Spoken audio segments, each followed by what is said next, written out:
సమావేశాలు, round table conferences. Round table సమావేశాలు ఎప్పుడు జరిగాయి? 1930 నుండి 1932 మధ్య లండన్లో బ్రిటిష్ ప్రభుత్వం 3 ముఖ్యమైన సమావేశాలను నిర్వహించింది.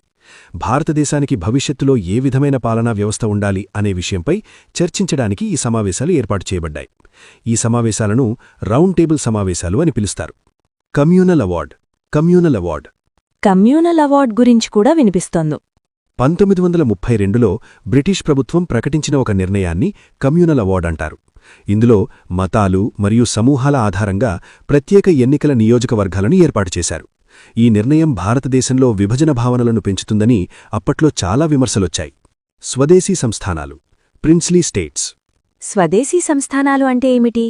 బ్రిటిష్ ప్రత్యక్ష పాలనలో లేని కానీ బ్రిటిష్ ప్రభావంలో ఉన్న భారతదేశంలోని ప్రాంతాలను స్వదేశీ సంస్థానాలు అని పిలిచేవారు. ఈ ప్రాంతాల్లో స్థానిక రాజులు పాలన నిర్వహించేవారు, కానీ ముఖ్యమైన విషయాల్లో బ్రిటిష్ ప్రభుత్వానికి వారు ఆధీనంగా ఉండేవారు. Ad hoc committees. అడ్హాక్ కమిటీలు అంటే ఎలా ఉంటాయి?